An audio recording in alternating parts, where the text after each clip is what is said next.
24-июнда окуучулар менен катталган жол кырсыгы ушул унаа менен жүз берген. Анда окуучулар катуу ылдамдыкта келе жаткан унааны башкара албай, жол четине чыгып кеткендиги айтылууда.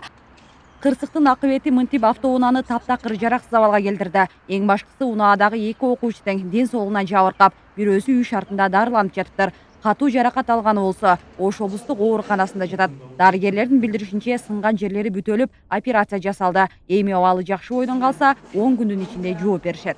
Жалпы абалы болгондо оор, ушуп мозга деп коет. Бул мээ чайкалып турам алган.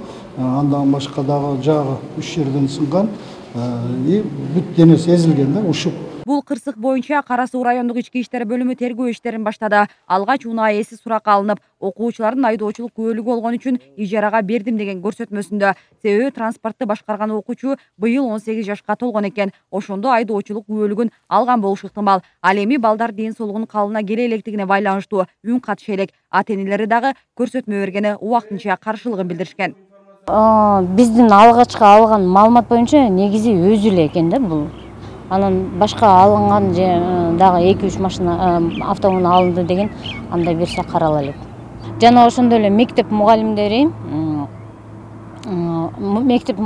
дагы иликтөө жүргүзүлүп баштады. Шаардык билим берүү башкармалыгынын кырсык тууралуу кабары бар. Бирок ошол эле учурда мугалимдердин бул окуяда күнөөсү жок дешүүдө. Анткени ошол күнү окуучуларга шаан шөкөтсүз эле аттестаттарын берип узатышкан экен. Ошондон тарта класс жетекчи окуучуларга жооптуу милдетинен кутулган. Андыктан мугалимдер милициянын сурагына барышпай турган болду. Иш бүткөндөн тоз аттестат алгандан кийин убакытты карасаңар, алар эртең менен аттестат алып атат. Ал эми окуя кечке маал болуп атат. Туура кантип биз жооп беребиз?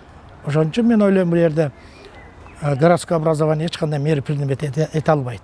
Жол кырсыгы катталган күнү эки окуучу дагы башка классташтары менен унаада сайраңдап жүрүшкөнү айтылууда. Тагыраагы унаалар менен жарышып баратып, кырсыкташы ыктымал. Бирок бул маалымат азырынча тактала элек. Тергөөчүлөр иликтөөнүн акыркы жыйынтыктары менен кабардар кылып турушат. Эми облустук ички иштер бөлүмү 18ге толо элек балдардын арасында түшүндүрүү иштерин жандантууну баштайт. Белгилей кетсек, Ош шаарында 3 жылдай убакыттан бери мынтип окуучулардын катышуусунда транспорт кырсыктары катталган эмес. Нуржамал Баргыбаева, Арген Калыбек уулу, Ынтымак.